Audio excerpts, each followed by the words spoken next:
Greetings and welcome to Solving the World's Problems with John, my illiterate co-host, myself, Stephen Ransom, are your standard weekly host. With us this week,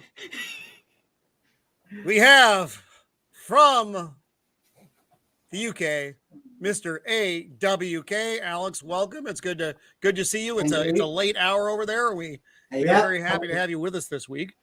Thank you for bringing me on the show, and it's also a pleasure to talk about this author, especially the amount of works he has done.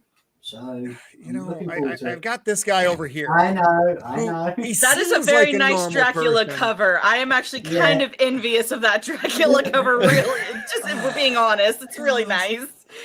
And also, as a guest this week, we have Untamed Mando. Mando was our first guest on the show, and it's always nice to have her back on. I won't have to steer this time, right? No, I would say it's as high as 95% chance that everything is going to go okay. Fabulous. John, my illiterate co-host, would you mind terribly just keeping an eye out while I am doing the maneuvering in case anybody else does decide to pop in? There are a couple other folks who got the link, said they might be able to pop in for a little bit. So you've decided that I do know how to read now. No, that's no. But you can see pictures, and then you can just click on the picture, and then the picture blows up.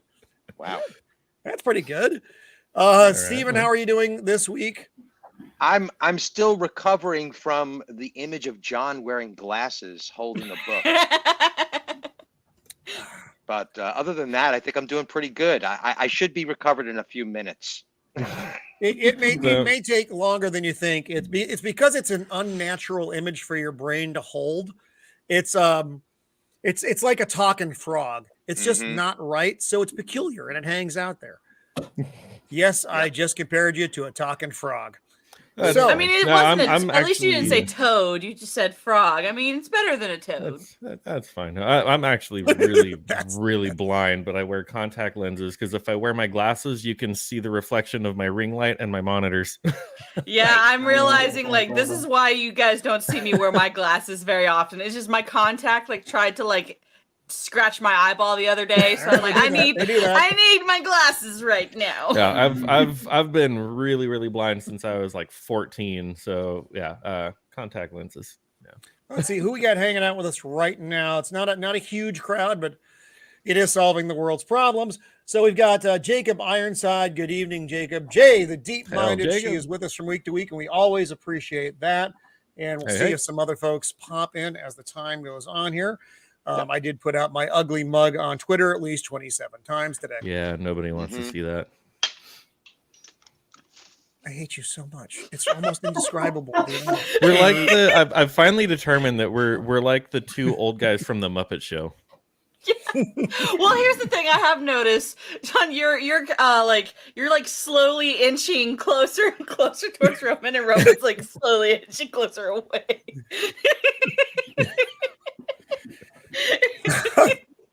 Our topic this week on solving the world's problems is the series and film adapted works of the great sci-fi author Philip K. Dick.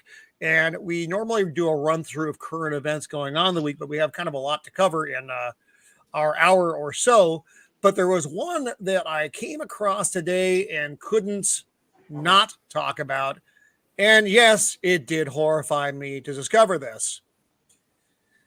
Blade Runner 2099 series ago at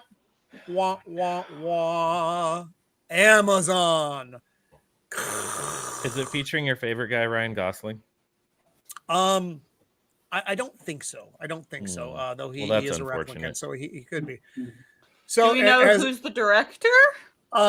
Now, if we go down into the article here, I don't know who's directing, but it does somehow have poor Ridley Scott attached to this bloated corpse of a show. And I don't know. I mean, it doesn't really talk about anything other than, it's 50 years later. Well, no shit. Thank you for the math lesson. Well, it says but we don't an executive producer, so he still attached his name to it. Now, Ridley Scott, to his credit, and I'm going to pull this freaking sore off the screen now. He did have a finger in The Man in the High Castle, which was also an Amazon adaptation. We're going to talk about that towards the end of the stream. So without further ado, let me not crash the computer, but bring up some images. And so let me just, Philip K. Dick, born 1928, died, oddly enough, 1982, the same year that Blade Runner came out.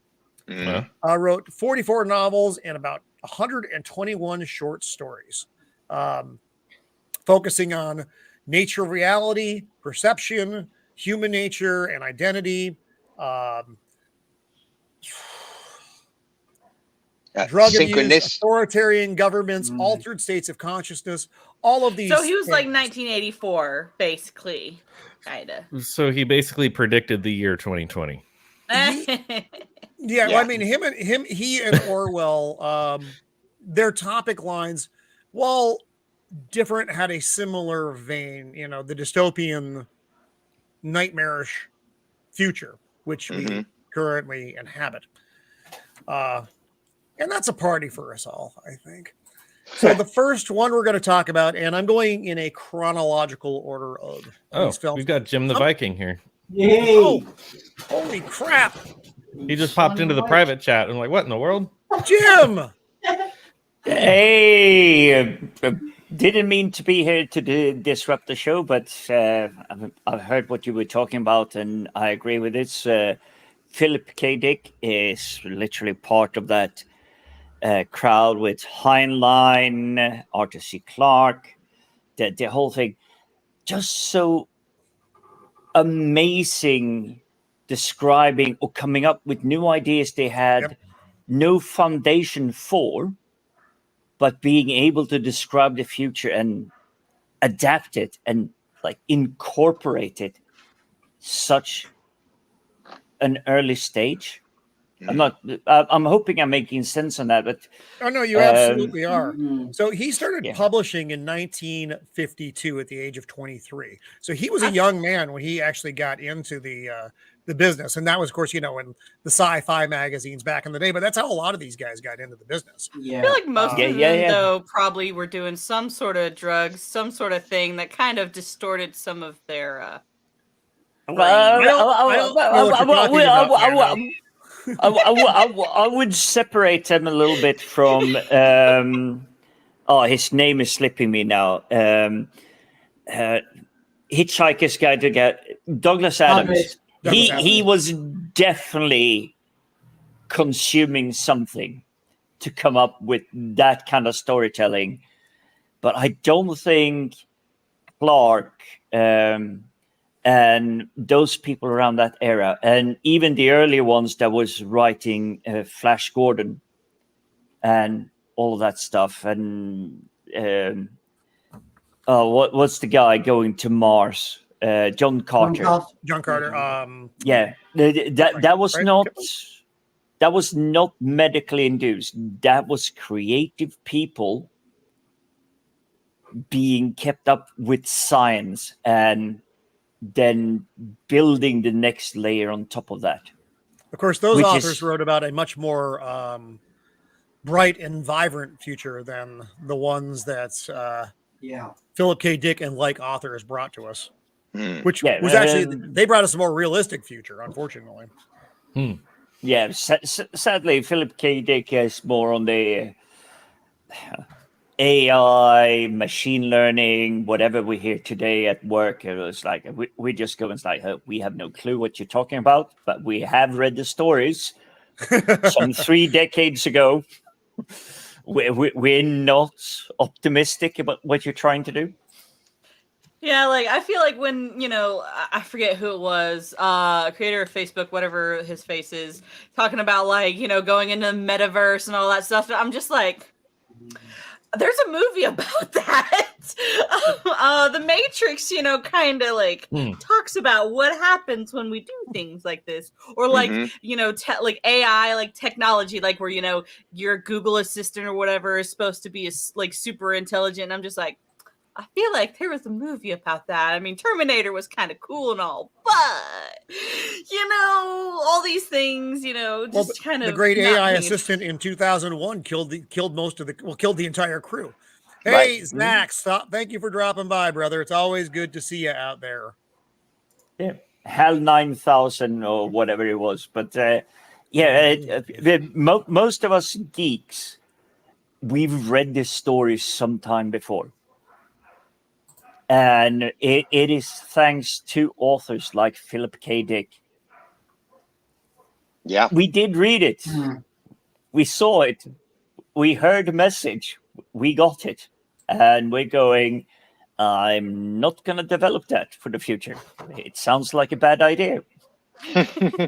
Yeah. And most science fiction from that group of science fiction writers, the Philip K. Dick era of science fiction writers, they were all cautionary tales. They were writing them as warnings. So what? Yeah. Oh, that's crazy. What could they have possibly I been thought warning they us were about? writing a Conspiracy playbook. theorists. Oh my gosh, so much conspiracy theorists. Hold on, let me see if I have some tinfoil in my kitchen. I know. I was like, man, our tinfoil hats are kind of showing right now. Sorry. Hey. Wait a second. I'm pretty sure that cap is got you covered there, creative. I saw a documentary one time that talking about like true conspiracy theorists, and like I could not believe that there are still to this day some people that will put tinfoil in the rim of their hat or something just in case. I'm like, I worked with the guy some years ago that like he was like deep conspiracy theory, like flat earther, lizard people, all that stuff. I'm like, okay, I'm not quite that bad yet.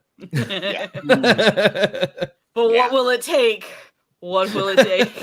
Yeah. What will it take at this point? God, we've had major structures knocked down. Then I don't know where you are. Yeah. If I set foot outside of my apartment building tomorrow morning to go to work and I saw a UFO like hovering over the building, I would probably just say, I will pay you to abduct me now. Like, I wouldn't be surprised. Take me now. I wouldn't be surprised at all at this point. Like, no lie. No lie. I did that just to because in my job role, people have to be very flexible with their minds. And I told my coworkers in my very it's like a 5-unit team, and I told them 2 years ago during the lockdown, I saw a UFO, and I did it on purpose. Yes, I did see a UFO. I did see an unidentifiable flying object, which is what it stands for. But all my colleagues heard was, I saw aliens. And that is not what I told them. I said, I saw something flying across the sky that I couldn't explain. It flew below the cloud cover or the cloud ceiling, so less than 2,000 meters up in the air. It was 2 weeks after the meteor shower that usually hits us like once a year. We passed through that belt. So it was 2 weeks after. So it shouldn't have been one of those meteors just coming through the atmosphere. I saw it in the middle of the day. Oh, wow. And it was less than 2,000 meters above the ground. So I started Googling everything. And it's going, it's like, a meteor shower or whatnot that comes in. 65,000 meters above the Earth, that's where they dissolve. 99% do. But this one was definitely 2,000 meters in flying height. So I'm doing all the research, all the Googling, everything. I cannot tell you what was flying across my sky. So therefore, it is an unidentified flying object, a UFO. I did not see aliens, but because I presented it and saying, I saw a UFO, people immediately heard, I saw aliens. Right. So welcome to Thursday Night Aliens with Jim the Viking. Well, it's one of those things like the government has also like admitted that like, yeah, we test fly certain aircrafts. Like you're not going to know what we're test flying. Like it could just be a new model of jet that they're trying out. We shouldn't know these things. That's the other thing. We shouldn't, we don't have the right to know all that stuff, because if you did, that's dangerous to national security. Although I don't know, I almost don't even know what those words mean when I say them out loud anymore. So Blade Runner is arguably it was the first, and I would say arguably the best of the Philip K. Dick adaptations, from this being, of course, from the novel, which with one of the worst titles ever, Do Androids Dream of Electric Sheep? Which, buddy. I love the Blade Runner one with Harrison Ford. He's really great. He has the suspension and everything, but it is for me a Heinlein to Starship Troopers. Film and book does not line up. No. But they do carry on the premise, and they actually keep it to premise. Mm-hmm. And I think that's the way, that's the way most of the Philip K. Dick works we're going to talk about are. Philip K. Dick laid down a foundational work, and then someone else built on that or made it something more palatable for the screen. And I think sometimes it honestly, it works better in the series or film adaptation than it did in the Philip K. Dick novel. Again, his ideas were amazing, but sometimes, like I said, it just wouldn't have translated to the screen very well. And this movie had, and we've talked about this one at length, so I don't want to spend tons of time on it, but the Harrison Ford, Rutger Hauer, Sean Young, James Edward Olmos, there's just the cast of characters was just so strong, and there wasn't a wasted character in the movie. And the shots are just beautiful. And it's a story of, basically what is it to be human at the crux of it. And you are what you believe you are. Yeah, Roman, we've got. I'm taking care of it. Good boy. Oh no!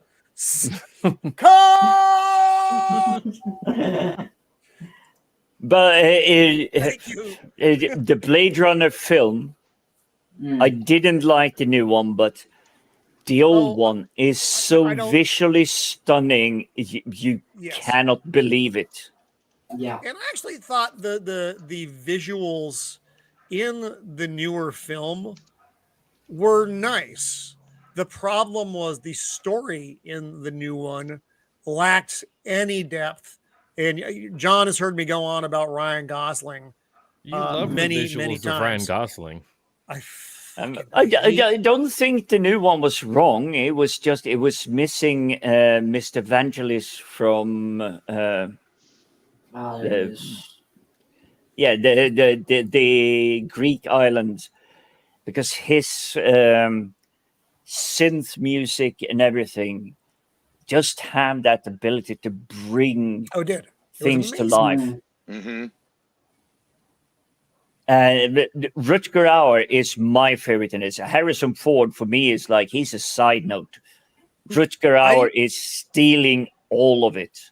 So the writer of She-Hulk recently saw Blade Runner for the first time. So I get a little modern topic tie-in, and she thought that Deckard was the bad guy. Because of course she did. Man. Because he's basically he's hunting slaves, right? If that's the truth you're looking at in that movie, you need to have your head examined. We literally exploded, so I'll let everybody else go ahead before me.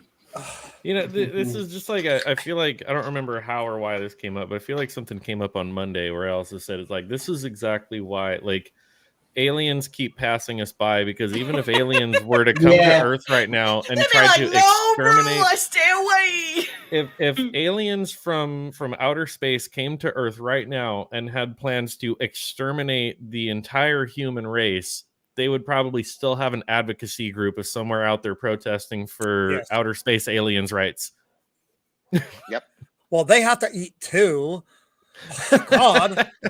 They have a different culture than ours, and we need to be sensitive. Like, oh my God. Lord. Yeah. Oh God, I've not ever once thought of that. I literally thought the alien was just leaving us alone because this guy was like, no, this guy will destroy themselves. We will just pass by. Oh, we're doing that too. I thought it's because they did the flyover, Jim, and they're like, is that Jim the Viking? Son of a bitch. All right, we need to get out of here. Yeah, I will raise my hands. I'm definitely guilty of a lot of that stuff. So, just a warning and a heads up to the panel. Let's be a little self-governing with our language regarding theories. I think that's what gave us some robots in the chat. Oh my! We also lost somebody. Where's Mr. A? We lost Mr. AWK.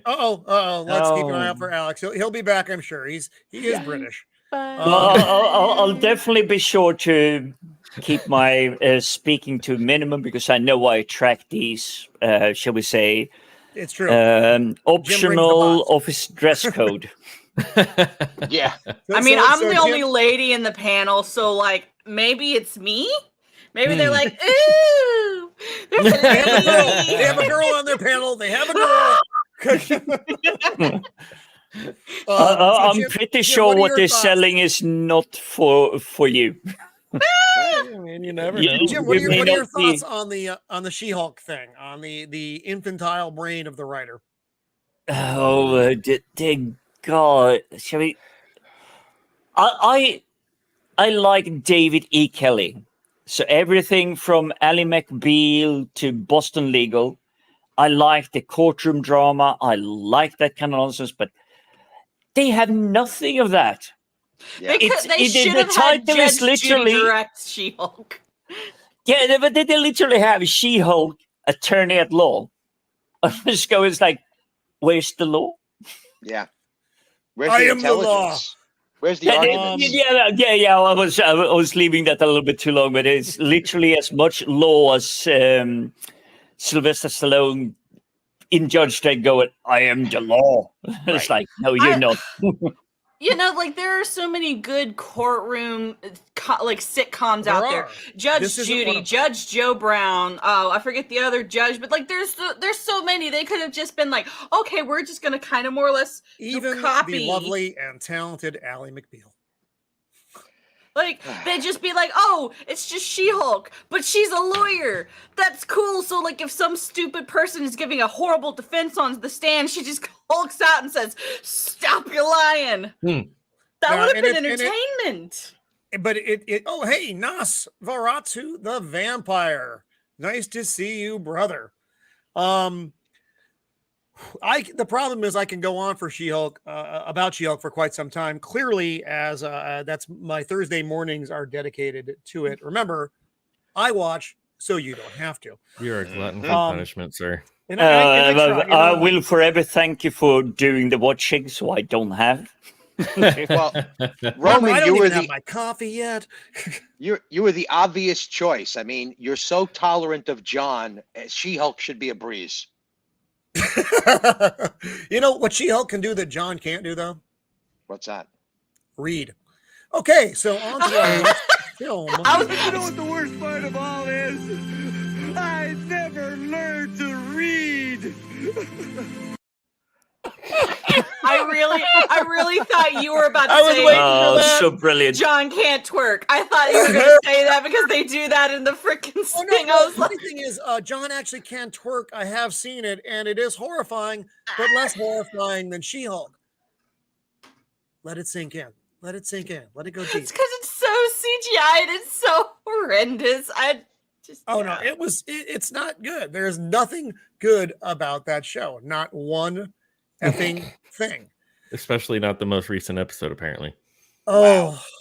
Talk about meta within meta. Watch the review. Watch the review. Otherwise, we're hanging out She-Hulk for. Like I said, I can live there for a while because some shit I just can't unsee.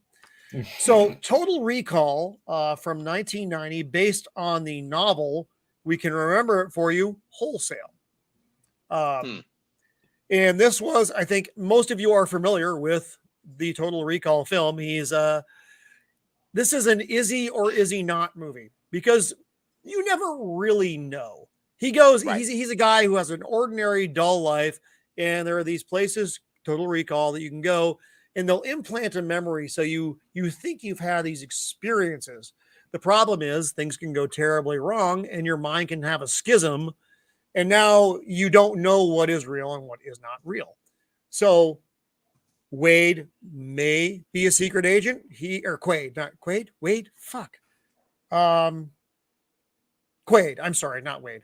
Quaid, as Quato would say. He may be a secret agent, or he may just be some construction dude whose brain no longer works the way it's supposed to. But I thought I enjoyed Total Recall. It was a good action film. How far did this depart? Michael Ironside, isn't it? Michael Ironside is good in everything. Sharon Stone, Ronnie Cox. It's got, again, a great cast, directed by Paul Verhoeven, who I think he made so many good movies for such a long time. Kind of like the opposite of, oh no, he didn't he do Showgirls? Was that also Paul Verhoeven? Yes, and he also did one of the Batman movies. I thought that was Joel Schumacher, and that's where I think and you can, because you can easily confuse the stylings of those gentlemen. So he had some missteps, but with this, he definitely had a great movie. Yeah. Definitely the scene you're showing at the moment. This is literally carried down through history. It's even in the animated series. No. I'm talking the film Paul. Yes. If you recall that. Yeah. That was the cover of the book. Yes. It is. Paul. I personally would say that I'm a regular guy. I only have two hands, so three things would not make sense for me. But see, so whenever I saw that, the only thing I could think of is, how in the world did they get a bra that would fit that? And how much does it hurt? It's the future. Oh, we have the practical one in here. It's like, okay, it needs to get sorted. How do we do this? How much back surgery has she had to have? That didn't bring our robot friends, but somehow Jim's presence does.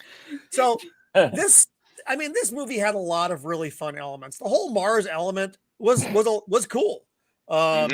And you had, the downtrodden mutants who were, basically the ancestors of the people who were raised on Mars. And because they had crappy shielding, radiation was getting in, and you get the mutations like our three, the lady. But you also have things like Quato and all the other stuff. And the whole alien part of it was cool. That deal with the hands that he had, yes. It was alien artifacts, artificial it had oxygen. Really all the stuff. It was just a fun ride of a movie and a very interesting story. So it wasn't like it's just entertaining. It was entertaining, but man, Philip K. Dick provided a great foundation for this. I saw this on base in 1990 when it came out. I was on base in Georgia, and Desert Storm was just about to happen. And this movie came out, and to see that movie, knowing that everything that was going on in the Middle East in 1990 was going on, was kind of a trip for me, because I was really into this kind of alien artifacts, going to Mars, what's the story with the pyramids up there, So it was trippy as hell watching this movie on a military base. So one more time before we leave, we'll go back and visit our friend. And then we'll move on to our next film, just for the sake of time, because I think we could spend actually a fair amount of time on this. Yeah. Shall we say the aesthetics?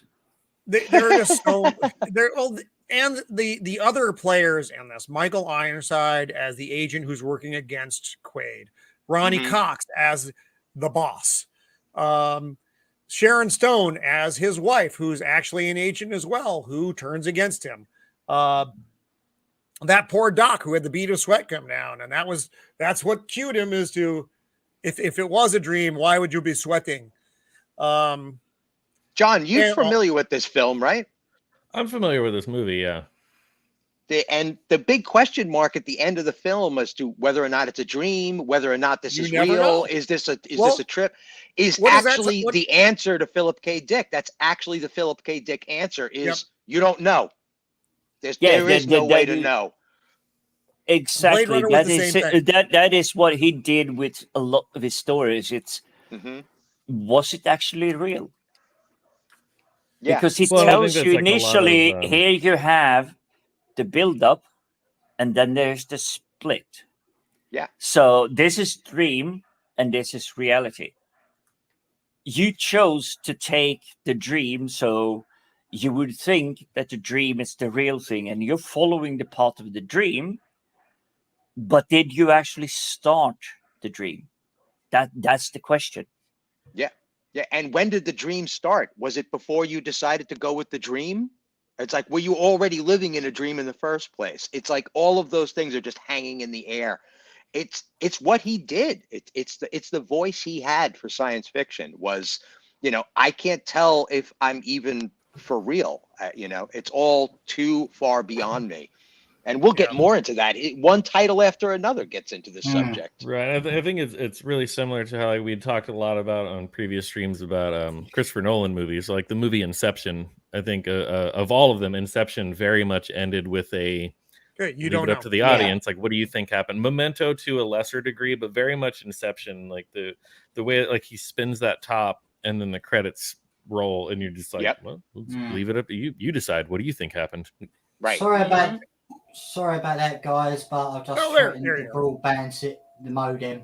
So the proper way to fix your internet. You had to get the special tool. Yeah. So the next two movies we're going to talk about are movies that no one's heard of. And if you have heard of them, I'd like you to talk about them a little bit, because I hadn't heard of them and I just didn't have the energy this week to actually watch them. So I have to apologize for that a little bit, but it's been a minute.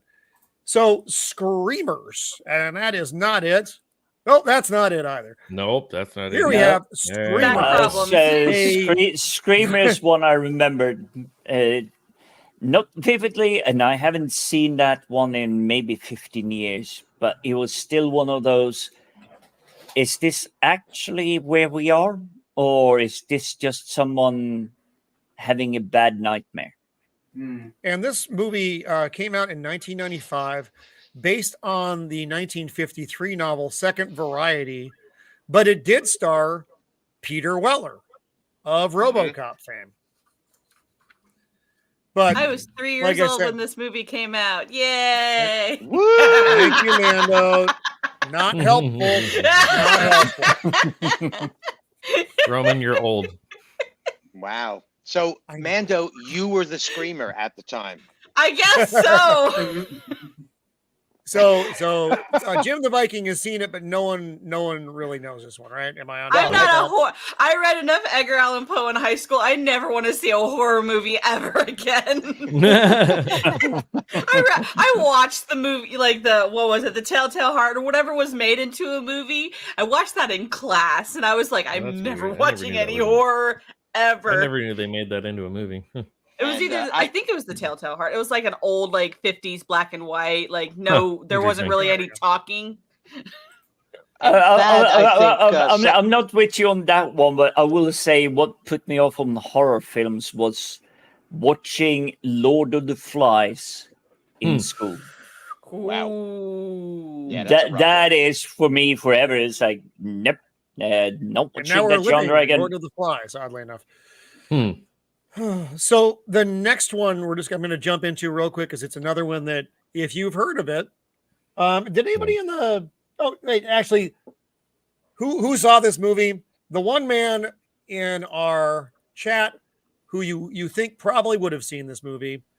It's our man The Sad. Thad that shouldn't be. What's up, Matt? Of course. That shouldn't be it. Of course. What happens when you make artificially intelligent military weaponry to hunt humans? Oh, so it's also actually topical and timely. So it's a mechanized version of. Oh, never mind. You know what? Never mind. I saw this when it first came out. Let it go. Tremors. Do you remember this vaguely? It's a mechanized vaguely version of Tremors. Okay. And I remember very similar. See, I love the campiness of Tremors. Yeah. So, I mean, I'm interested in actually watching these now just because I love Philip K. Dick's work so much. But I just, like I said, I've had a bit going on, so I just wasn't able to get to it. So I'm sorry, Chad. I'm a failure as a host sometimes, and as a friend often, as John will tell you. So the next one is and here I thought I was the one that was a failure because I don't read. Imposter. Oh, this is a very recent one, isn't it? So this is, well, it's 2002. So 20 years, I suppose, in Viking time could be more recent, based on the story of the same name from 1953. This starred Gary Sinise, big name, Madeline Stowe, big name, but and Lieutenant I find her Dan. very lovely, and Vincent D'Onofrio.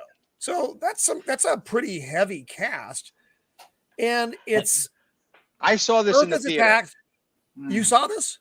I did see this in the theater. Any science fiction that was available, I was up for it. I would always give it a chance. And it's an interesting story. It's kind of like one of those stories from the Cold War where you don't know who the bad guy is because there's people making clones of characters. So yeah, and it's this whole thing about these clones suddenly appear of celebrities, and they right. I don't know why they turn out to be terrorists, and they can't track them, and it's all that kind of crazy stuff. So in 2002, this was kind of a creepy flick. It's a political drama. Okay. See, again, it sounds very interesting, and I'm probably going to try to make the time to see it now that I know it exists. So the next one is less obscure, and yes, you may recognize the star. Minority Report. Yes, and this is where I have my love-hate relationship with Tom Cruise. I love a lot of the films he's made, but some of them that he's been in is like, just go away. Don't be here. I completely understand. I myself hated Tom Cruise, and I've talked about this before. I didn't like his early work, much like Brad Pitt. They were both in Interview for a Vampire, but their early work, just for whatever reason, really grated on me. And it wasn't until Tom Cruise matured and started doing more sci-fi stuff that I really went, you know what, I really actually dig him as an actor, and I do now. And this was definitely one of the movies that brought me over. So this was 2002, also same year as The Imposter, based on the 1956 short story. And we've all seen this movie. This is not an obscure film. Max von Sydow, Colin Farrell in an earlier role, and Colin Farrell is a real dick in this movie. Funny until he becomes a good guy, and it's so strange. No, because he's gunning for his position, and he's basically just being that. And then he realizes, oh fuck, everything I know is wrong. I saw the remake of Fright Night last night. With Colin Farrell and that poor little Russian fella from Star Trek who's no longer with us. I actually enjoyed the movie. Was it a great movie? No, but neither was the original. But it was a really enjoyable movie, and David Tennant was in it, and I like David Tennant so much as the Doctor Who fan that I am. So I think it comes down also to a little bit like Nosferatu was being cheeky in the chat there. It's okay, yeah. Very attractive person. You get to see their posterior. I mean, I might not complain. This scene that they played repeatedly was so fucking disturbing. Yes. When he goes underwater and then he loses his son, and how he really comes undone from that experience. He sees it not just a failure as a policeman never being able to find this person, but the horrible failure as a father, and it breaks him. It literally breaks him, and he played that sense of tragedy and loss so very well. When it comes down to the scene where he's been kind of sent on a bit of a wild goose chase, because he thinks he has found the killer, and that's what triggers his red ball event. Okay, sorry. There's all, and Spielberg. I actually like Spielberg and Tom Cruise working together. I liked The War of the Worlds. Not everybody enjoyed that remake, but I thought it was good. Just the scenes where he's doing the stuff. I had the frame up where he's working on the board. They get the event, and then he's trying to put all the pieces together with the classical music playing in the background. It's just a joy to watch that. And the story itself, the precogs, you're going to jail for a crime that you're going to commit. Right. And the Minority Report is when one of the precogs, always the female, has a different image of the events that is going to happen. And hence Minority Report. Now, if I design this system of the precogs, what's up, Devin? Really, Devin? Really? I would have designed it very specifically so that if you had a Minority Report, that case is treated differently, but it's not just tucked away and hidden. You could have made this so it worked, but then you wouldn't have a movie, of course. And I'm much more organized a person than that. So, are you though? I know. Well, yes. And I know how to read. So we've heard. So what this is there's younger Colin Farrell here. So what do you guys think? I mean, what do you guys think about Minority Report? John, you've seen this one, I imagine, yes? Have you not fucking seen this? God damn it. Where's my thing? Where's the thing to get? All right. Let's continue on without John.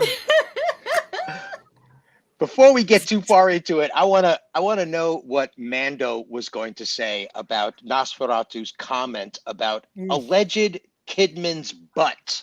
I was gonna say, when there's a nice booty, it's nice to appreciate. That's all. I mean, it's hard not to appreciate a nice booty. It's true. And I don't think it matters if it was Kidman's or Tom's. A nice butt is a nice butt. It's getting so sensitive today.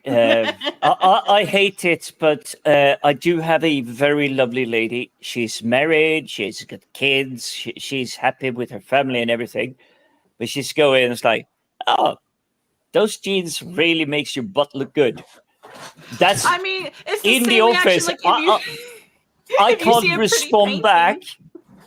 I can't respond back because I realize it will be it's breaching this sexual banter kind of level. But it's like, it's nice to know that there's a lady in the office whenever I come in and it's like, hey, your jeans really compliment your butt. I'm gonna let you guys in on a secret. Girls do it to other girls too. I'll be like, to my friends who are girls, I'll be like, those jeans look so nice on your butt. John, yes. I'd like to know why you never complimented me on my butt. Yes, we do. We know that girls do that. Yeah. But it's like appreciating something that looks nice. Yeah, well, I would expect like, oh, those shoes are great on you. It's like, no, that's a really great pair of jeans. Your butt looks good. Like, thank you. So even CGI can't respond. Make She-Hulk's butt look good. So this might be the most off the rails we've ever gone. And while we're on the subject, I don't think that I think Tom Cruise could easily be quoted in saying that his acting is not for the Vikings' pleasure. He doesn't do it for Jim. It's not necessary that Jim likes him. Oh, okay. I'm willing to hear you out on this one.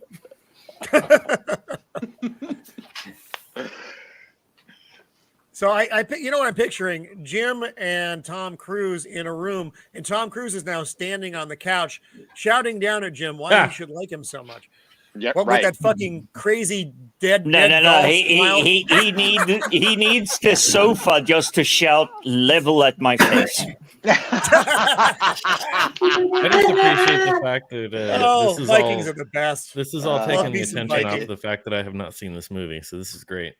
That's exactly. That's what I was trying to do. Speaking John. of which, now, so Alex, what are your thoughts on Minority Report? Oh, it's been a long way since it's been a long time since I've seen it. That's the thing. Got it. I do understand. It'd been 40 years since I'd seen Space Team 1999. So yeah, but what I can say it is a very good. It was a very interesting movie to me. But however, I was trying to wrap my head around most of the plot. And the enslavement of the precogs, because that's basically what it is. It's not like they have free will. They can't just live their lives. And how they got them. They are born of this strange drug, whatever the drug is, addicted mothers. And that's how they it's a mutation that they have this ability. And they get they keep getting infused with this drug, so they are kept in this state. It keeps them there are a lot of themes at work in Minority Report, and they're all so interesting. I mean, we could do a show strictly on Minority Report because it's just such a. And again, you go back to the original story, and you're probably going to get something that is wildly different.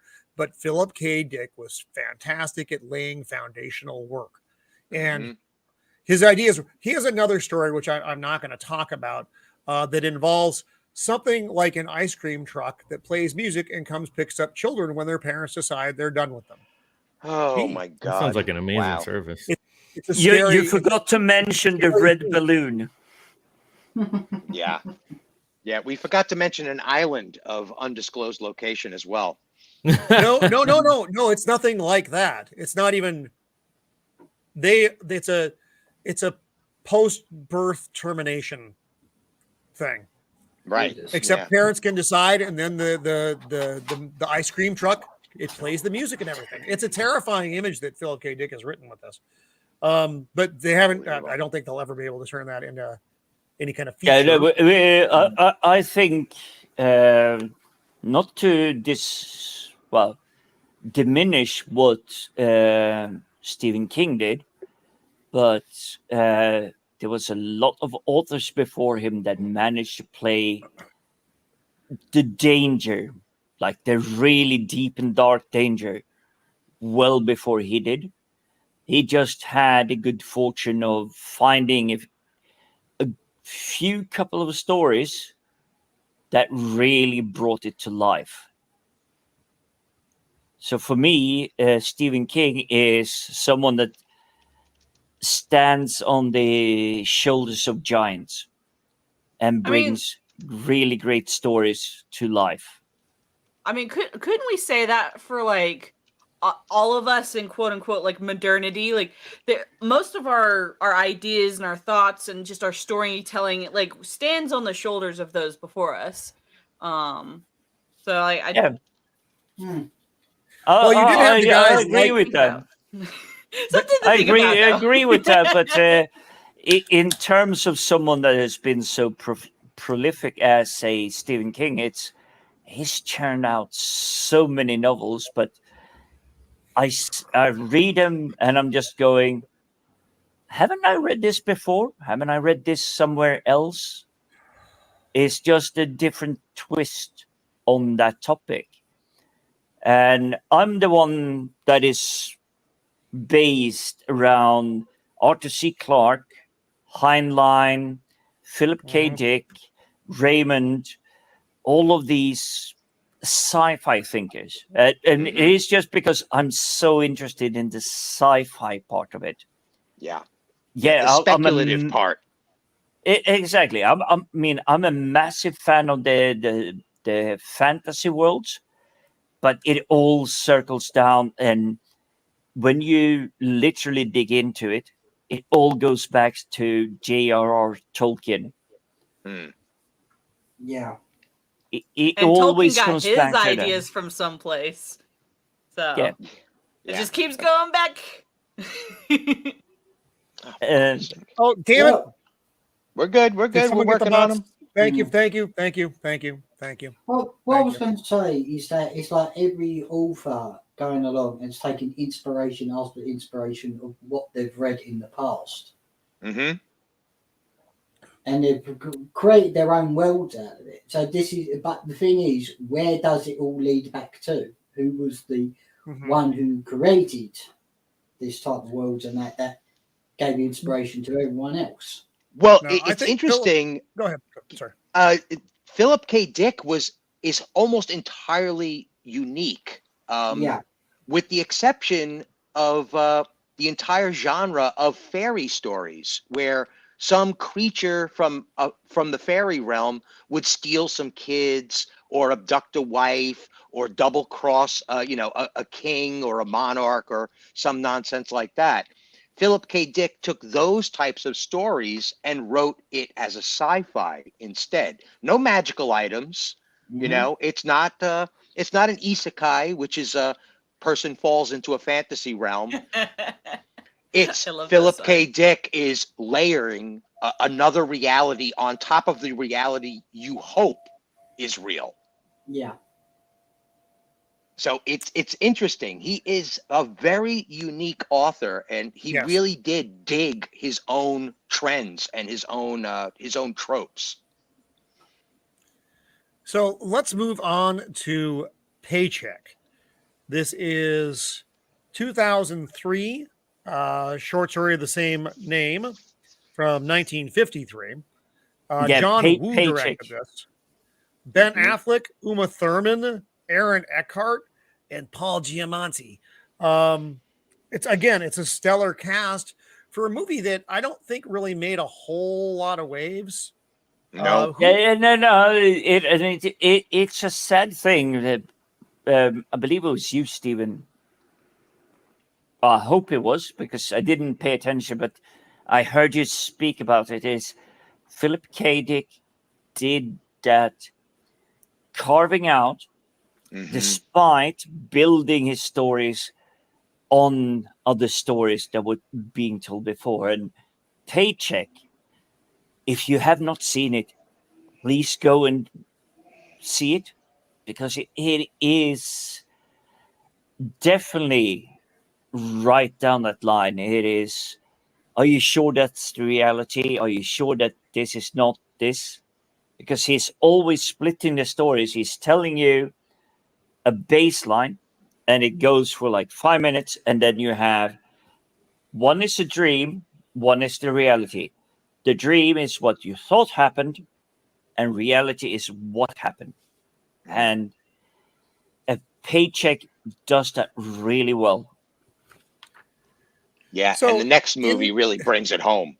For Paycheck, please help me. Actually, I have a couple images here, but I don't remember this movie. I know they were wiping Ben Affleck's memory. Yep. He'd like go out and do a job, and then he'd come back, and then zap, and that's it. So I don't. Yep. There's nothing for me here. Does anybody remember this movie clearly? Well, obviously, I will try to remember it. Retell it without spoiling it as best as I can. But you're right. He goes and takes on jobs. He does a job for a company. He goes back to the factory or whatever it is, and his mind is completely wiped. He spent 3 months doing something. He's a reverse engineer. He can disassemble and do whatever it is. But we're talking Johnny Mnemonic kind of level job here. It's like carrying the data, having the knowledge, having the skills, etc. But at the end of it, you don't know what you did. That is the source or core of this. But when we join him in Paycheck, he's getting asked to do a very significant job. He has no clue what it really is about. And if I'm gonna be honest, as audience, you do not even get told why was it really that bad that he had to go all Bruce Willis, Nakatomi Plaza, ho ho ho, I have a machine gun now. But it plays well on that. Is like he has that instinct, something that I did but don't know needs correction. Got it. You know, and I like, you know, it's funny. You look at this image. This looks like an image from like all the other Philip K. Dick movies to some degree.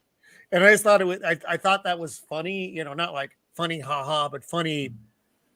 They stick with a real theme when they're making his stuff. Yeah, but, it's also reminiscent of Winter Soldier getting his mind mind you know, and that's actually that's an excellent observation. Also a character whom I love. It's funny, Alex Jones had a cameo in this as Street Profit with Bullhorn. It was the frogs. It was the frogs. And he was right then, and he's right now. Yep. Unbelievable. So, unbelievable. This is a movie. Go ahead, yes. No, I was just going to say, Alex Jones, really? I have to rewatch it now because I'm certain it has been edited out of the European live streaming services. There's probably a clip knocking around on YouTube somewhere, Jim. I'm pretty certain there is, but I do not recall seeing Alex Jones in that one because I would definitely clock his face if he was in something, but I don't recall it in that one. A Scanner Darkly, 2006. This is a unique film. Strange film. 1977 was when this was written by a novel of the same name. Near future dystopia, constantly under intrusive high-tech police surveillance. In the midst of a drug addiction epidemic. You had Keanu Reeves. Just read the bottom line. Just read the bottom Everything line. Is not going to be okay. And Woody Harrelson, Winona Ryder. Oh, I'm sorry. You know what? I'm going to apologize to Jim the Viking specifically on this. I fucked up. Alex Jones is in this movie. I was misreading my notes. I apologize. Despite the fact that I know how to read, sometimes I do it in the wrong order. So I apologize for that. Alex Jones. It happens to the best of us. It happens to the best of us. So Stephen, I know you have an affection for this movie, if I am not mistaken. Yeah, there's this movie and its near cousin called Waking Life are both rotoscoped animation. And the things that they can get away with this technique is really miraculous. I mean, all the visual effects are actually just animated, and some of the sets are animated behind the characters, but the live action is rotoscoped into a cell-like image that's 2D, like 2D animation, but it's almost like mocap for 2D. Is the imagery in it? Mm-hmm. But Stephen is now making up words. Thank you for being with us tonight. Mocap is a real word? What word? Wait, Stephen, what you say? Things on the internet. No, I'm sorry, Amanda. You're learning stuff on YouTube. Shock and horror. But no, Stephen is correct. All the things he said, it's words that you would not be exposed to if you're just a consumer of stuff. But if you actually do this, if you sit in the editing room, and I have sadly done so, I've helped some production companies do some things, and Alex Mr. AWK Yeah. will vouch to my skill set. It is, I know what they mean. I understand what they are, but I know that the generic public have absolutely no clue what that really means. They just like, ooh, that looks Right. great. That's true. Yeah. So in this film, the narrative that the synopsis that was read it's pretty on point. It's a pretty good deal. Keanu Reeves is basically an undercover agent that's hanging out with a bunch of people that may or may not be doing a whole bunch of different drugs. One of which he's researching for the DEA, trying to find out, some leads. But by the middle of the film, and no spoilers, towards the climax, it becomes vague as to whether or not he's been here before, whether or not he knows who he is anymore. He goes into the DEA office and nobody knows who they're working with because they're all wearing these identity suits that alter their image to each other, so they can't tell what their undercover face looks like. So the DEA doesn't know who the DEA is at any given point in time. Man, that's deep cover. Yeah, it's crazy stuff, and it's all visually represented very neatly with this animation style. I think you would like it, John, by the way. I know you got your mic turned off, but I think you might like this one. The character acting in it is so on point. The climax and the conclusion of the story are as disturbing as you would expect from an author like Philip K. Dick. And it's early Robert Downey Jr. before he became our Iron Man. 2 years before he put on the suit. Before he got sober. No, he was sober in this, and he was just on the cusp of joining the Ally McBeal cast as well. So this was Robert Downey Jr. just getting his shit together. I might actually give this a shot because I really like Keanu Reeves and Woody Harrelson just in general as actors, and of course Robert Downey Jr. Yeah, it's got great dialogue, and the ensemble cast is you could just watch their sequences and not even care about the rest of the story. Their bits are so good when they're together, and they're hilarious. And I love this. Again, we're looking at something that's not an unfamiliar look in the Philip K. Dick film world, even animated. Right. It's still, they're plugged into something, and they are not. They're not with us in a fashion. The next film is Nicolas Cage. It's called Next. This is kind of a goofy movie. One, because Nicolas Cage is in it. Jennifer Beal is in it. Julianne Moore. Jim Beaver, who you will know if you watched Supernatural. He was Bobby. And basically, you just had me at Nicolas Cage and Julianne Moore, and I'm just gonna have to go out as like Julianne Moore. Yes, for everything. And this is based on a 1954 story called The Golden Man.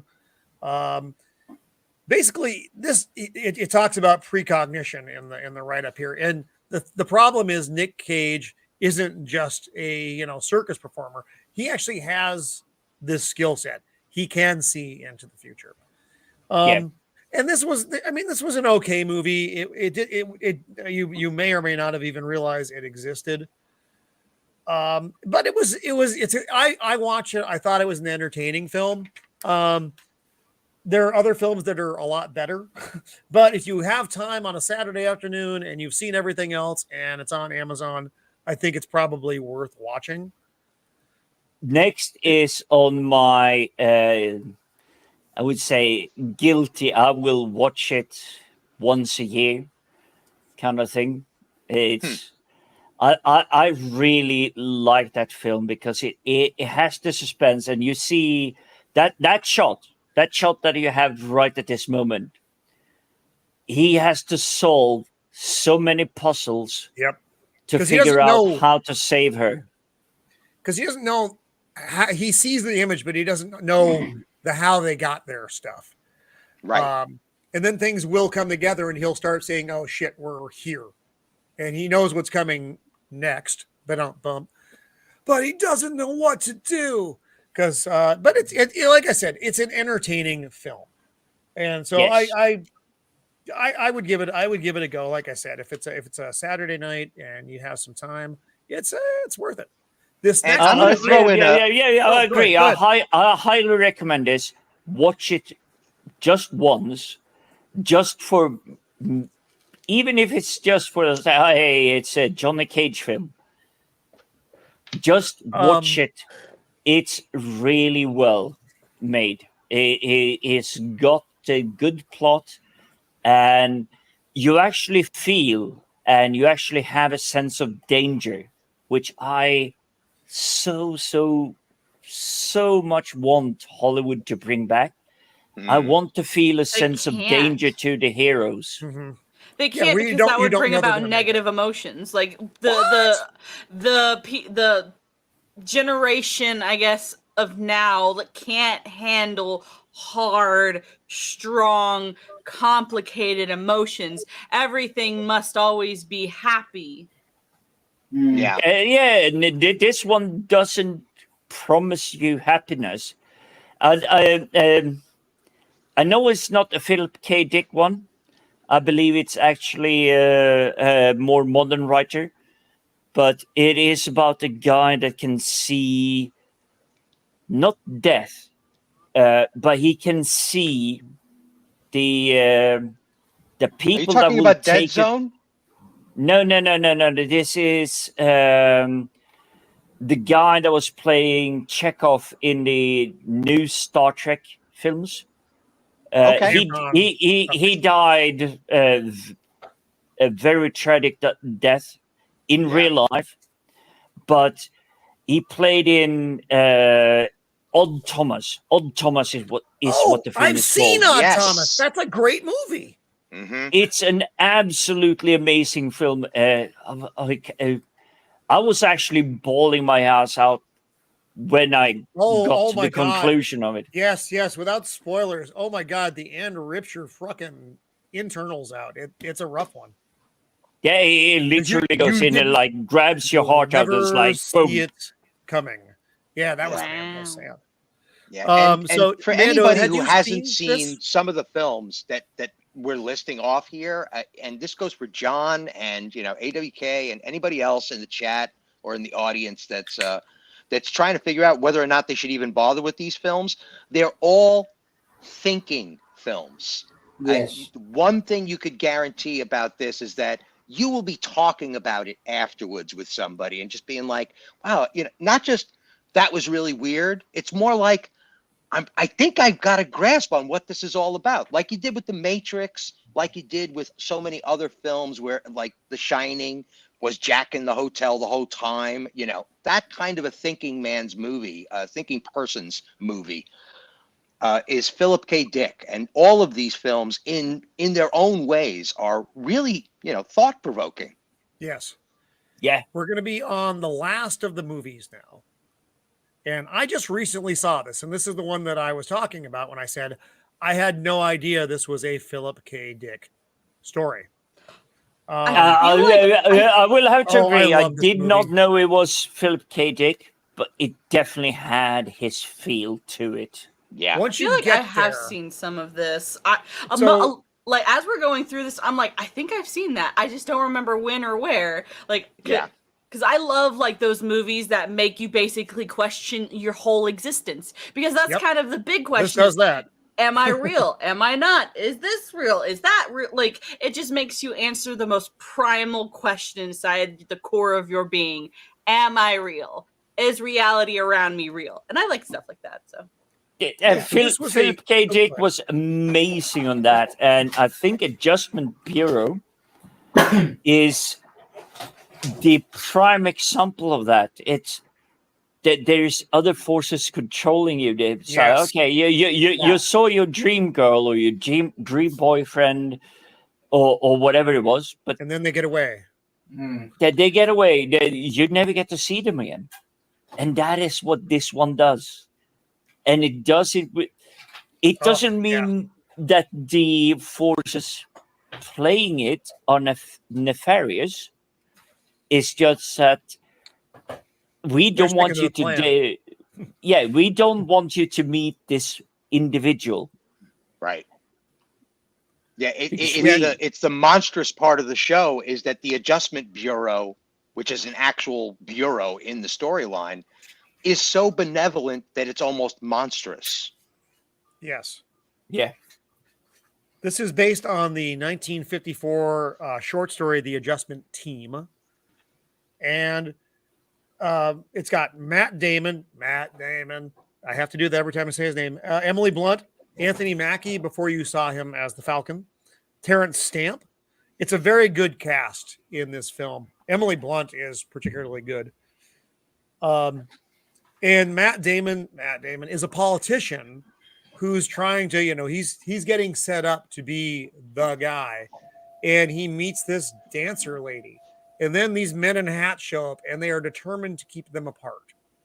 And you find out the why of things. And it was, for me, it was a very unexpected story. Like I said, I had no idea what I was getting to it. And I thought it was a beautiful story. And it's far more uplifting than most Philip K. Dick stories actually end up. Yeah. I just thought it was a fantastic film. Yeah. Yeah, this one is definitely the more light-hearted one, more happy ending in terms of that. It is like this is where I would introduce an unknowing individual to Philip K. Dick.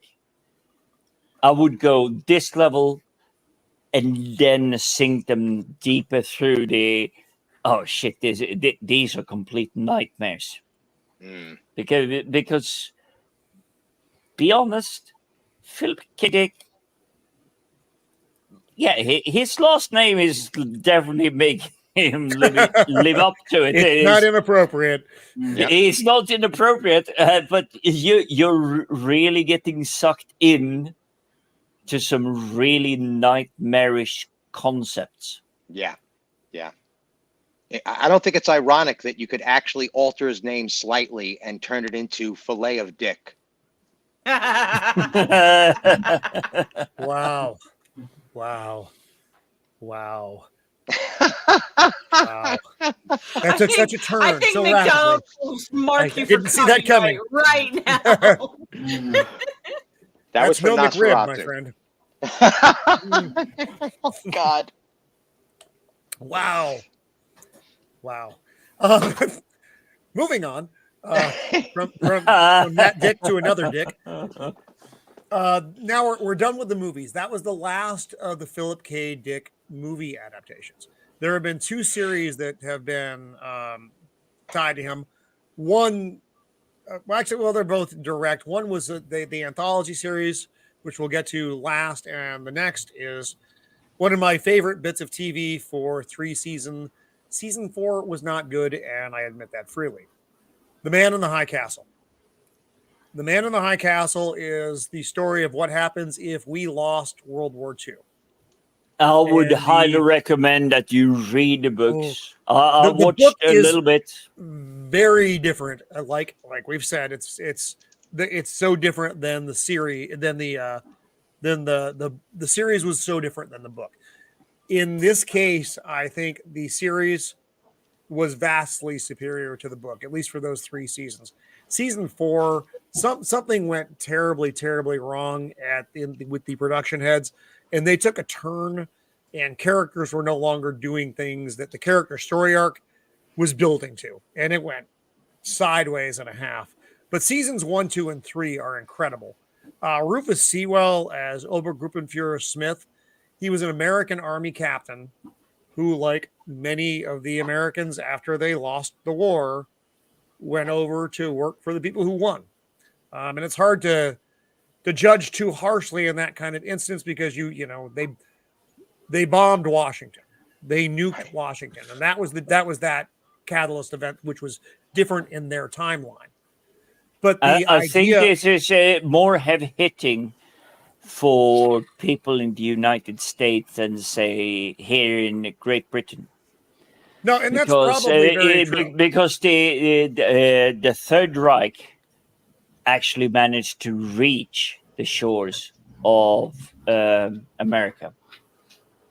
And I mean, and the difference in this story is almost 90% based in America. You do go to Japan, you do go to Germany, Yes. but you don't really go anywhere else. You hear about things that happen other places, but the vast majority of the show takes place in the United States. Yeah. And I could see a Japanese audience really finding this an interesting story to watch. Well, so the West Coast is been given to the Empire of Japan. There is a neutral zone up the Rocky Mountain Range, which is a natural divide. And from the Rockies east is the American Reich. And man, it's neither place is a place you want to live. But the ideas that come out in this are they make you think an awful lot about what would happen in this kind of thing. And the man in the high castle talks about what's his name? Balls. Who, the actor? Hawthorne Abernathy. Yes. He has been collecting films from travelers from other timelines where this didn't happen. And it's giving the people in this timeline ideas, which are the most dangerous thing in the world is an idea. But you find yourself rooting for strange people and things that you never would, just in the context of the show. It's just like, wow, this is just the writing. Whoever did the adaptation up to season 4 did such an incredible job. This is the leader of the Kumite, basically the Japanese version of the Gestapo. He is a terrible little man. I will give a quick pause here. Just look at that framing, that shot. Yeah. The center of the character and everything, how they bring that forward. Do you see this in any of the recent Rings of Power, She-Hulk nonsense? No. He has something to say. And you will listen. You will listen. The intensity. Yeah. The intensity, the focus is right then and there. He's not going out to buy some shoes or twerk in the lawyer office or whatever. He's there to tell you a message. He's there to drive the story forward. Yes. He also has a sense of danger to him. So Joel De La Fuente plays this character, Inspector Kido. Yeah. Inspector Kido does some terrible, terrible things, but he is doing it for reasons that he believes are right, which is one of the most dangerous things in the world, of course. But he does some legitimately just evil, horrible things. This is the trade minister. He's the most likable character in the entire show, in my opinion. He's not the primary character, but he is one of the most likable characters on the show. John, I assume you've never seen this, and I think you may be sleeping now. Oh yeah, I haven't had. We did hear the snoring before you my boy reply. My lad. I've been pretty well tuned out for a while now. I have nothing to add here. Jeez. Thank you. I'm usually the one to get called out for sleeping on the show. Lord. And so you just have a very interesting group of characters. This is John Smith's wife. And man, the tragedy that this woman has had to endure. Now she's one of the most powerful women, well, in the United States, certainly. But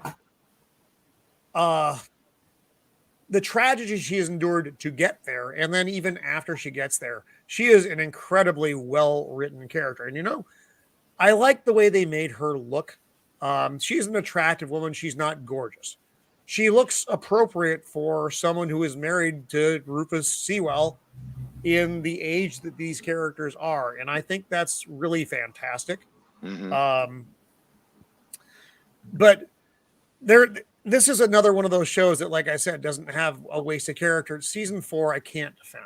I wish I could, but it's bad writing, and it's unfortunate because seasons 1, 2, and 3 are so good that when you get to season 4, you're ripping out your hair, asking, "What the fuck did you do to my show?" And it's tragic. But it's, you know what? The journey through seasons 1, 2, and 3 are worth it. Watch those. You can abandon it after season 3, but you're going to be so happy that you watch those seasons that you can just, like I said, ignore season 4. Endure it if you want to, but you don't need to. Well, even as somebody like, I've never seen this series, but just that one frame, like as far as the actress like portraying, like just that one still, I can already tell, like you didn't even have to mention she had gone through tragedy. Just the actress, like she is able through her eyes to like make you feel that sense of, wow, this lady's gone through some stuff, and she is also terrified, you know, like with that person behind her kind of making what we assume as the audience a secret deal with somebody, like, and just her kind of facing like she has no idea about anything, but she just knows she's in danger. She's seen some stuff, but she's got a mission. So like you can just get that from that image. Absolutely, 100%. She got shit to deal with.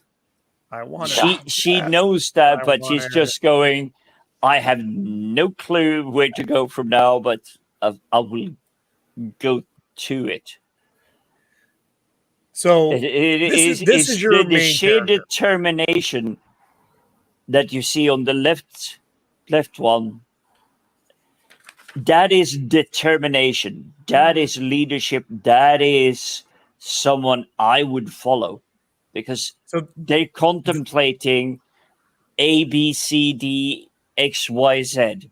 Yeah, there's a lot of 4D chess going on in this. There is. Show. Yes, and this is Juliana Crane. This is the main character of the show. Her sister gets killed carrying film canisters for the man in the high castle, and Juliana, who has no idea any of this is going on, lives in the Pacific States. And she takes up the mantle of her sister to bring these films forward. And the things that Juliana endures are quite incredible. The characters, like I said, the characters in the show are just so well written until season 4. And you think a lot of things about this man.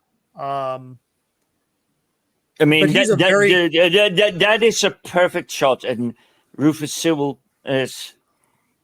he's such a brilliant face. Yes, to put on evil characters. Yeah, one of my all-time favorite is Jason Isaacs, Lucius Malfoy's father in Harry Potter. He looks evil by default, but he's literally the nicest person. I met him twice. He's like, "You're right, chap. Let's go. Let's have a pint." He's literally the cheeriest guy ever if you meet him. But if you see him on the screen, it's like he's the nastiest motherfucker, and he will kill your family immediately.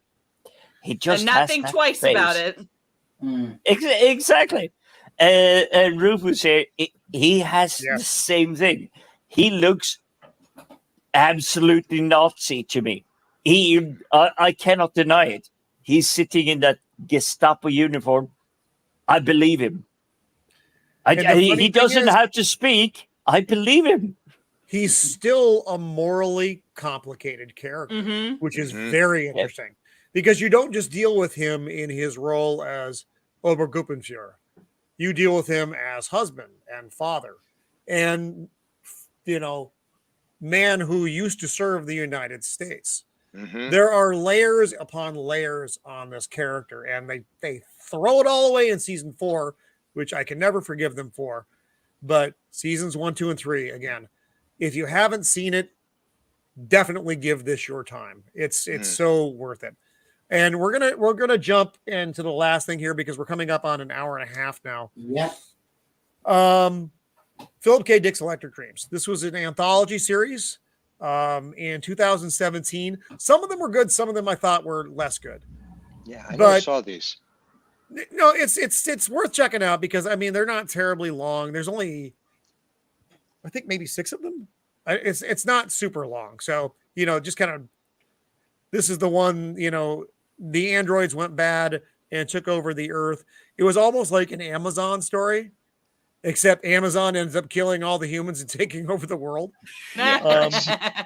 Which they're trying to do anyway. So it's kind of realistic in a way. Really not different than now. I can understand that one. Yeah, good they're grief. living Alexa, in this, please take over the world. In this one, they're living in, there's like an internal world they're connected to, which is very different than their outside world. This one was a religious episode, oddly enough, about people who still believed in Christ, which I thought was really interesting. But as an anthology series, it's, like I said, some of them were better than others, but it's definitely worth checking out. It's another Amazon series. Amazon is very inconsistent. It's weird because they have some great stuff, and then they have they brought you the Terminal List. They brought you seasons 1, 2, and 3 of Man in the High Castle. But then they bring you the Rings of Power. They brought you the Unforgivable the Wheel of Time series, which we've all forgotten about because it was so bad. And now they're going it needs to die. Such a sad, now they're going to bring us Blade Runner in 2099, which I don't even know how to feel about that because like you just said, they have some really cool stuff, and then they have a lot less cool stuff, which is it's mind-bogglingly bad. It's not even like it's like ho-hum. It's flat out freaking horrible. They just go to extremes. They give you something either really, really amazing or dog poop. And that's no in and between. When you watch Man in the High Castle, seasons 1, 2, and 3 are incredible, and season 4 is dog poop. And that may be a changeover in who was doing their production at Amazon, and they brought in all the cool ideas with them about what these characters would do next, even though they wouldn't, based on the story arc that they had created for 3 damn seasons. Right. But I hate when stuff does that. Oh no, it's not good. Fun fact about Man in the High Castle.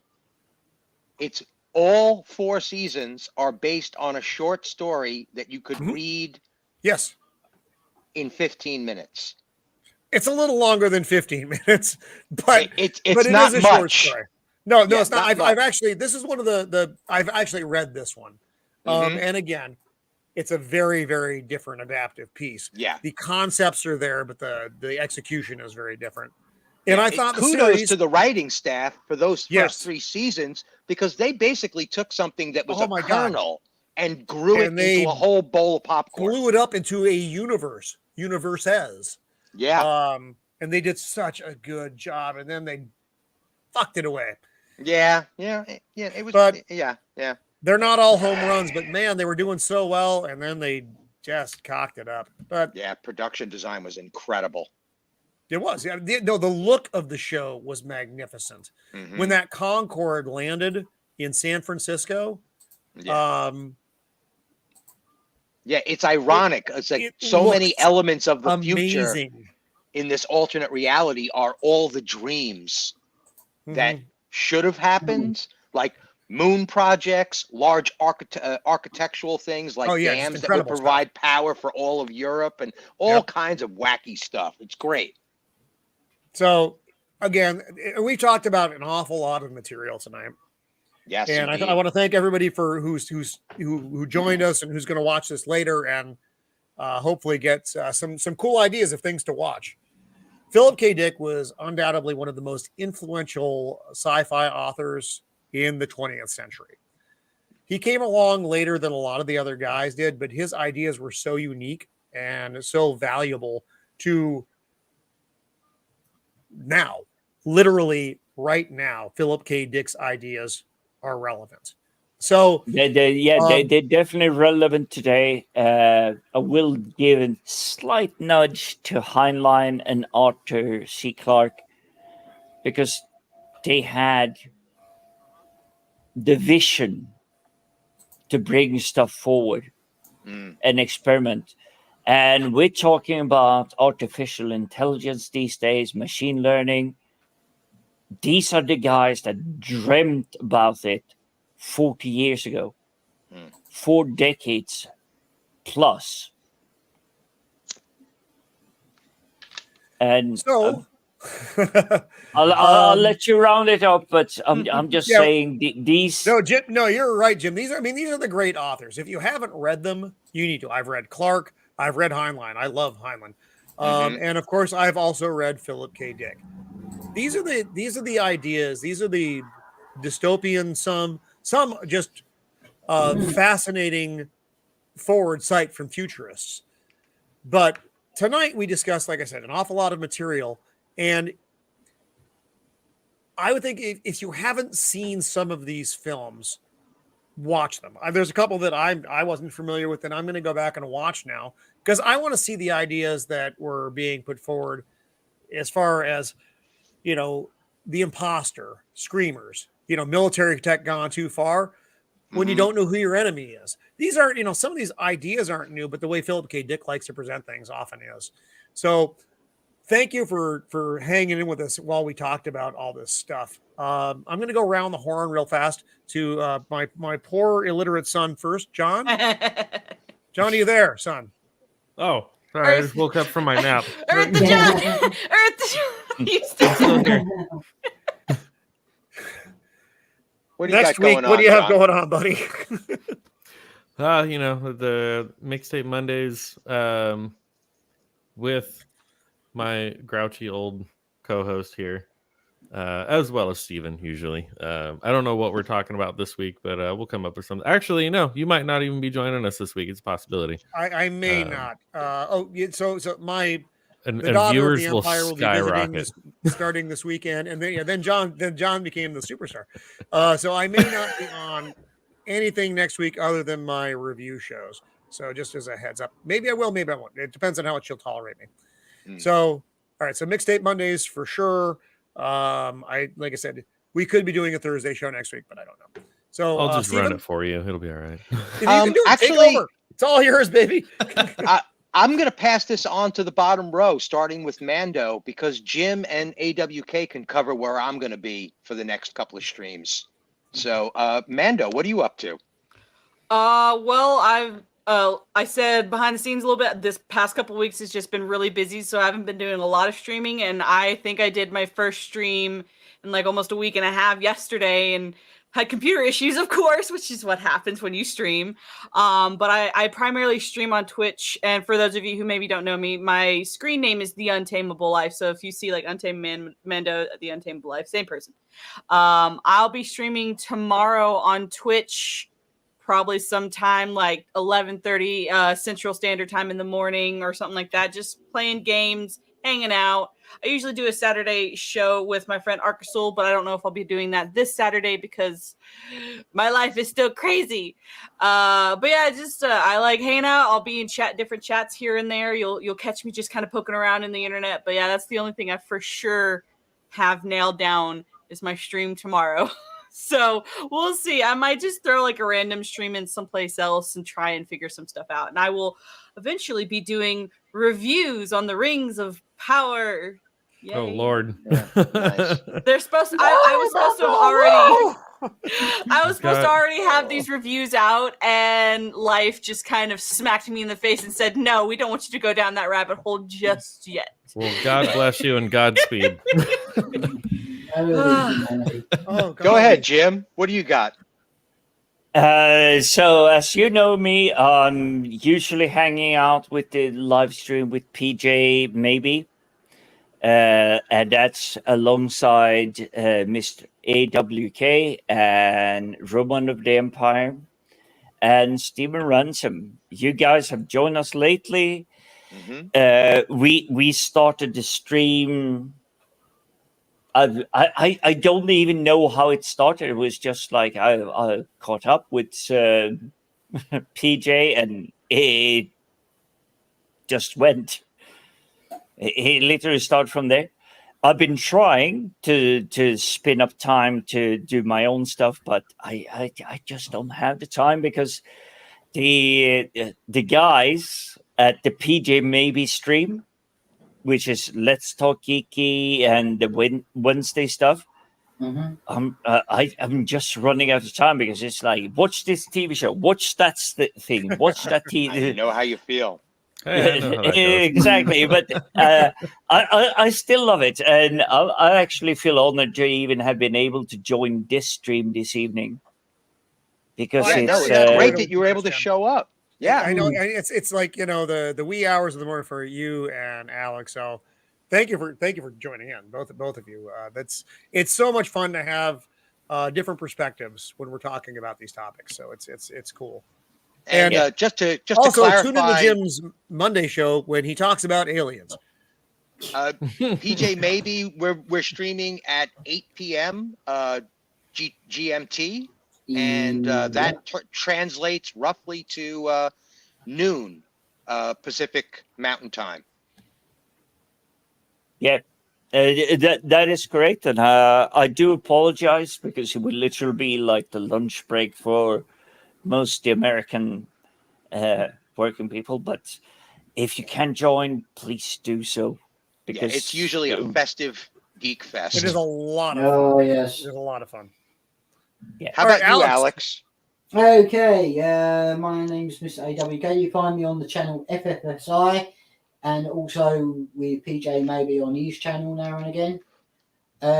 This Tuesday just gone, we've just done a show about Space 1999. And at the end of this month, on the 27th, we're going to have fun and games paying homage to the TV show The Prisoner. Yes, and the that is going to be a hoot. invited to join. Oh, yes. So you'll be able to find FFSI on Twitter and that. So feel free to check us out. Indeed. And it is always a lot of fun on those shows. I enjoyed Space 1999.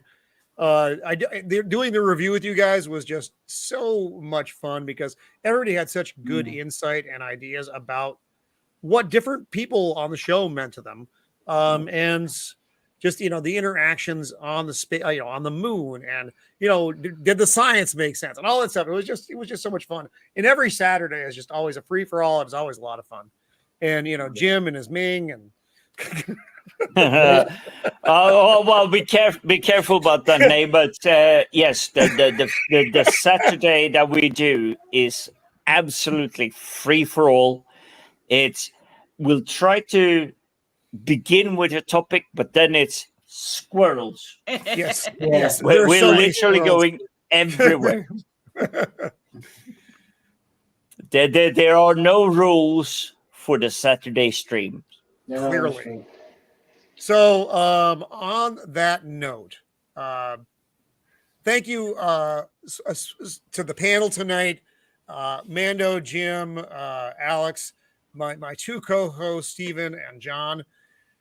This was a lot of fun. I appreciate John for sticking in there through a topic that he clearly was not comfortable with and didn't like. And I'm going to hear about John, this this is why you need to one, first learn how to read, and two, learn how to speed read, because I didn't know most of this, and I read all through the notes, and I'm like, oh, I got this now. Oh, I got nothing. I hadn't even heard of most of the movies. I actually heard of some of these movies before, so I was just like, oh, okay. So I gave John a good opportunity to drink through the evening, and I'm okay with that. I like to take care of my son from time to time. So and to the chat who hung out with us this evening, I greatly appreciate it. If you're watching this on review, please check out all of my all of our hosts and co-hosts in the description of the show, and read Philip K. Dick, watch the movies, decide what you like, but find something good in science fiction in a world that is giving you mediocre, dung pile, festering, burning shit. So on that note, This I feel has like been you just really solving. like saying his name. We're gonna try and make this a clean exit, John. Really, really, I had to motherfucker. get one in there. Steve, This Steve. has been solving the world's problems. We will see you maybe next week, if not a little bit later, but everybody else has some stuff going on. So please check those out. And thank you very much for joining this week. We are signing off. Be kind. Nice.